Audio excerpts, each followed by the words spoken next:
Hi, it's wonderful coming your way again. My name is Pastor Sedem, and this is my wife, Jemila Tojo, and most people call me Mama J, so it's MJ for short, really. Good. So today we are trying to see if we can talk a little bit about ourselves, that is, introduce ourselves to you. Those of you who watched our behind the scenes photo shoot, thank you so much for liking, and thank you so much for sharing. God richly bless you. As much as possible, keep sharing, keep liking, and keep telling people about MKMQ that is going to come your way very soon. All right, so MKMQ is basically my king, my queen, and which is also a TV show. All right, so I'm a pastor of Royal House Chapel, and my wife and I, we've been married for 5 solid years. All right, so today we are coming your way to share with you a few principles and few rules that we observed when we were courting. All right, and the truth is that these rules and regulations, I don't know if should we call them rules and regulations or principles. Yes, I think they are kind of a guideline. Yeah. All right, they might not be applicable to every courtship or every relationship, but it helped us. All right, we courted for 7 years. The truth is that when we were courting, we were nowhere near marriage, but the Lord just helped us. All right, and we got to where we have gotten to now. We met when we were in JSS, right? We were just friends, normal friends. We went to the same primary school, but got to be friends when we were JSS. I was the ASP of the school, and she was my junior. Nothing else. Trust me on that. All right. All right. So before we share with you our secrets when we were courting, just stay right there, and we will be right back. All right.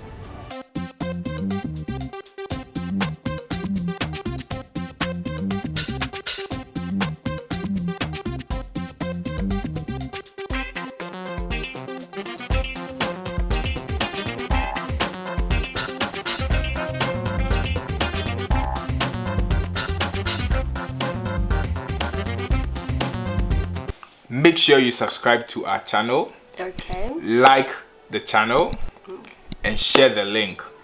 We are on Facebook, we are on Instagram, and we are on YouTube.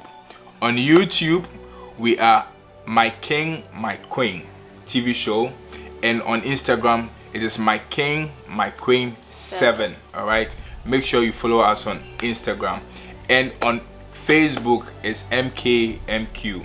My King, My Queen. All right, so today we are going to share with you 12 steps that we followed during our courtship days. Number 1, don't ever pretend on who you are. It's as straightforward as that. All right, don't pretend on who you are. Be real at all times with your spouse. I was coming from a very humble home. She was also coming from a very humble home. Mamprobi. I also stayed in Mamprobi. Then later on moved to Dansoman, and we were always real with each other at every point in time. Don't pretend as though you are coming from a very good home, or you have money, or you have this, or you have that. As much as possible, be who you are. Don't pretend as though you are some dada bar, or you are some rich folk who have attended some great school or something. Be real with your spouse. If it is A, call it A. If it is B, you call it B. As simple as that. That was one of the first rules we obeyed or we followed. Step number 2, prayer is the key to everything. All right, success or whatever. And when we began courting at the initial stages, that was, I think, the first week or so, I insisted. I wasn't a pastor by then, but I insisted that Mondays, Wednesdays, and I think Fridays, there's a park called Karikari Park at Dansoman. All right, we were always going there to pray. Yeah. And you know what? Sometimes we go to the park and we are even angry at each other.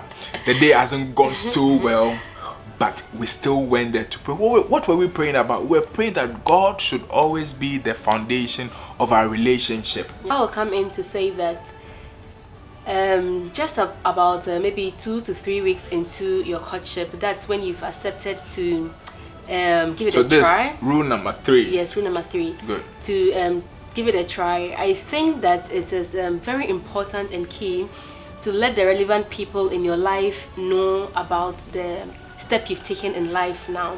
So I think when we started courting, but said here insisted that I should tell my my parents about it, my mother then, because my father had passed, and I was a I mean, I was very reluctant about it. I was like, this is something new, and I mean, he was my first ever, you know. So I was a little reluctant about it, but this guy kept pushing me. You have to tell your mother about us.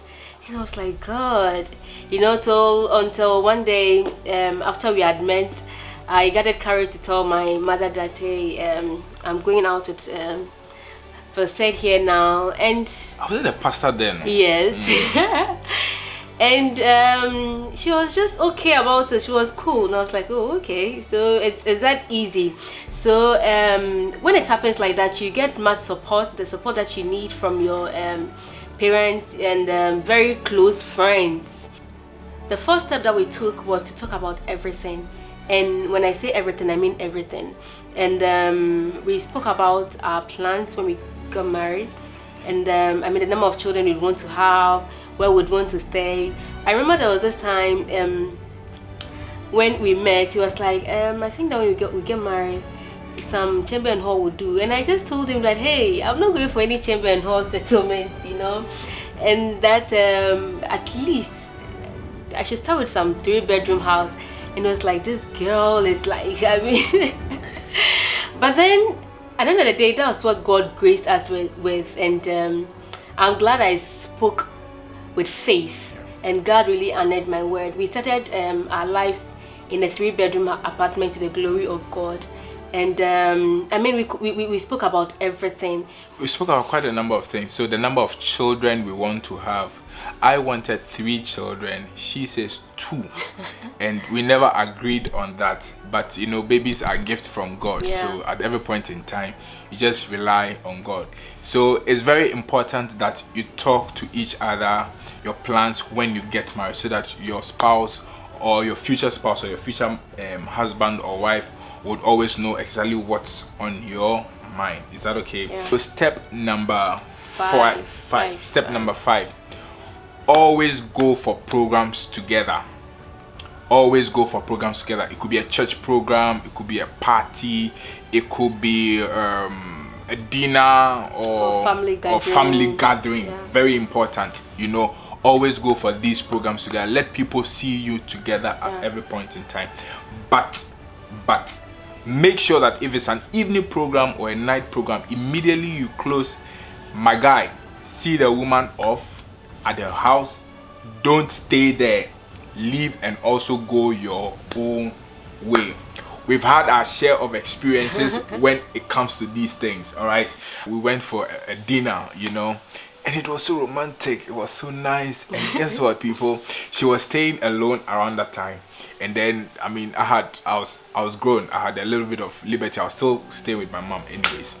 So I took her to the house. Took her to the room. We're trying to chat, and you know, and the edge of staying over was so strong because her house and my house was just a walking distance, right? Yeah.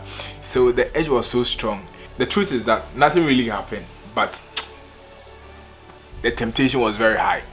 The temptation was very high. So make sure you go for programs together. But when you close the program, if it's an evening program or a night program, just go your separate ways. It's very, very important. All right. Yeah. Step number 6. Step number 6 is that at every point in time, communicate. Talk to her, talk to him every day, even if it's just for 1 minute or even if it's just for 30 seconds. You can do WhatsApp, you can do a Snapchat, you can do text message, just checking up on you. Check up on her in the morning, check up on him in the afternoon, check up on him at dusk, check up on him at night, and make sure she's the last person you talk to. Yeah. And when you are done, put off your phone. Is that okay? When you are done, put off your phone, because you can have other people who WhatsApp you at ungodly odd hours, you know, and it can lead to something else. All right, So at every point in time, you guys should communicate, even if it's 1 minute, even if it's 2 minutes. Just call. Oh, hi, I'm just checking up. Have you eaten? You know, that kind of thing. So if you're in a relationship and you're not doing that, repent. Step number 7 was to communicate our personal rules. Those are your personal principles, things that you value the most in life. So I think the number 1 on my list was no sex before marriage. I mean, I was very green when it comes to relationship. He was my first guy. So I mean, sex was a no-no for me, because with the background I'm coming from Mamprobi, and you know, Mamprobi is very close to Choco, and we have a lot of teenage pregnancies and other things there. So I mean, sex in a relationship was a no-no for me, and I think by the grace of God, it was also on a personal list. So I mean, it was a personal rule. No sex at all. So we really agreed on that. So that one wasn't really a problem. So I think my number 2 step was transparency. As much as possible, I wanted us to be very transparent to each other. Tell me everything that goes on in your life. I also told him whatever goes on in my life, and we should talk about everything, what happened to you during the day, what you went through, who you spoke to, I mean everything, where you'll be going to. So it became a part of us, in that we could talk the whole day. One thing that really also drives me is a prayerful, you know, partner. I like guys who pray. I mean, prayer was a number 1 principle, in that if you are courting a guy who loves prayer, you know that, I mean, you are like 50% through having a successful marriage with him. And I think the last on my list was a very neat guy. You know, I want a guy who knows how to take care of himself. So I mean, after we had gotten married, you wouldn't become too much of a burden on me. Yeah, I mean, you just have to be a very neat person. Yeah. The number 9 step we took was to compromise on our cell phone privacy. You know. So before she says that, all right, I know, in fact, we know that a lot of you will not agree with us.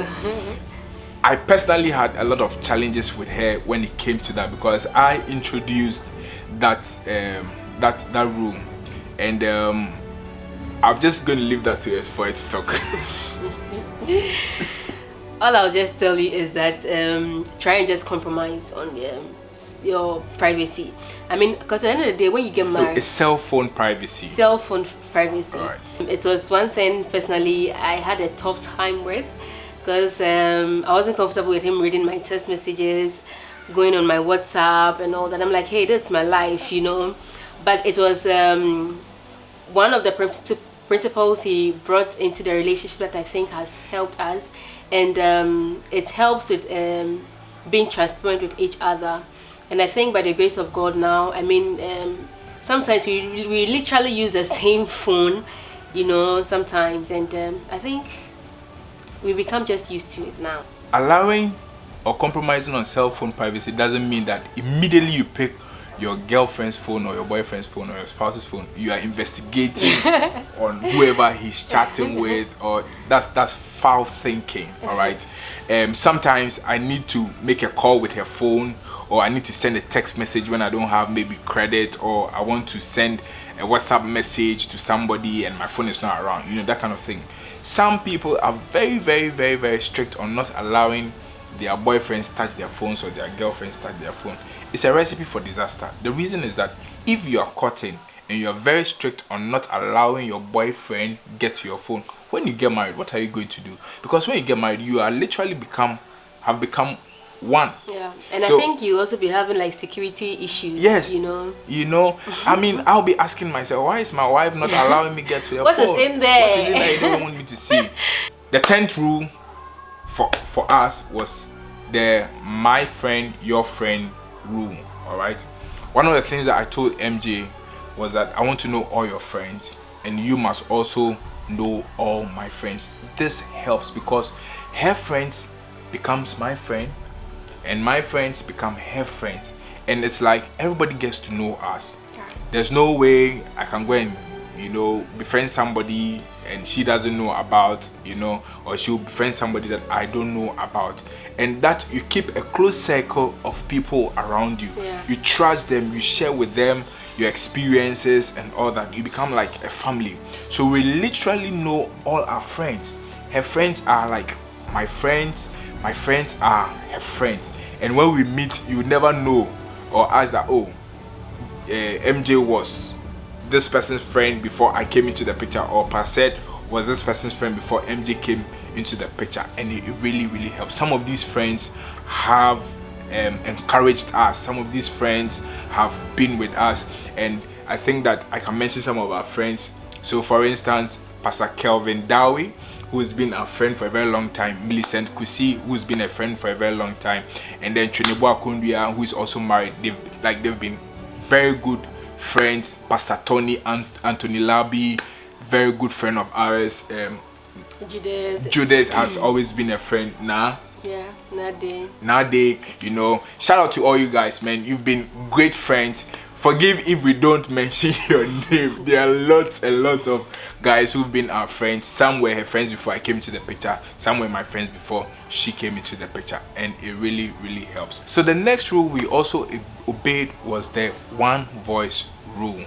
The one voice rule is that voice that is in the relationship. A lot of us go asking for opinions, advice whenever we are going through issues in our courting days. It's good to look for advice, it's good to look for opinions, but let it be just one voice. If you have too many voices in the relationship, you always have confusion happening. So Reverend Derek and Mama Della, who were our counselors even before we were getting married, were the people we were speaking to. I remember we had an issue when we were courting. I immediately had to go to Reverend Derek, who is a counselor, who is a pastor and a reverend minister at Royal House Chapel, and he was of great help to us. He and the wife, all right, they were of great help to us. So as much as possible, make sure you have just one voice in the relationship, all right? Preferably a counselor. Preferably a counselor, yes. Not just like maybe a friend, the balancing might not help. Someone who is older, someone who's got more experience. Yeah. Very, very important. Very, very important. 11th step is not allowing overprotective syndrome. This particular point mostly comes from the guys when they want to be overly protective over their babes. Babe, where are you? Oh, no, I don't think it's a guy. It's both. I think that both. I think that it's both. It's like I've seen this. You with this lady, pan. You have to be very careful. And I mean, you see the lady, and you just give her some IB and some attitude. For all you know, people, Jale, nothing there inside. She didn't kutreyem. So please, as much as possible, try to be nice. But of course, if you see the praise coming, I mean, like, you have to be very strategic about it and know how to go about things so you don't mar relationship with friends and family and stuff like that. So in as much as possible, don't be too overprotective over your partner, and I think you'll have a very successful relationship. That sometimes, in these cases where you have overprotective syndrome, the girlfriend or the boyfriend can tell the partner that I don't want to see you talking to this person, don't talk to that person, don't talk to that, don't call that, why are you texting this person, that kind of thing. It doesn't help. In fact, delete the number from your phone. It doesn't help. All right, allow your spouse to be free. All right, if you are not happy about she or he talking to a particular individual, express that, but don't be too overprotective, like monitoring the person, where the person went, where did you go, who did you meet, what was the conversation. Of course, these are legitimate questions that you can ask, but don't be overprotective on the person. It doesn't help. The person will be scared and the person can't go out with you. The person will just go like that. All right, so don't be overprotective. All right, the last thing that we obeyed and followed was number 1, and the number 12 rule, okay, is we shared our financial values, but we never shared our accounts. All right. Now, there's a reason why you share your financial values, and there's a reason why you don't share your financial account. In courtship. In courtship, very, very important. Now, the thing is that you don't know how the courtship will end up. All right. We are praying that your courtship will end up in marriage. All right. But you and I have no idea how it will end up, whether you guys will get married or not. So the question is, if you are sharing a particular account and you don't get married, what do you do? Or you go and buy a land together when you are going out. Some people actually start businesses together. You know, it doesn't work. It doesn't work. Make sure your foundation is solid. And when I say your foundation is solid, that is when you are married, then you can share some of these things. We were telling each other how much we earned. You know, when I did a business and I got money, I told her, hey, honey, like, was I calling her honey by then? I don't know. I think I was just calling her K, you know. So I told her how much I earned in that business, what the contract was, or when there's a contract coming, I tell her there's a contract coming. I'm going to earn like this, I'm going to earn like that, you know. Oh, don't worry, I'll do you show. Eesh. Which I did anyways. You know, buy a few stuff, you know, and all that. And it was good. So we shared our financial values. If someone dashed her money, she lets me know, you know. She knew how much was in my account, you know, those days. I knew how much was, but we never shared our account. We never did like business together or bought a property together when we were courting. No. It doesn't work out. So as much as possible, share your financial values, but don't share your financial account. It's a very, very important rule, and we need you all to follow that rule.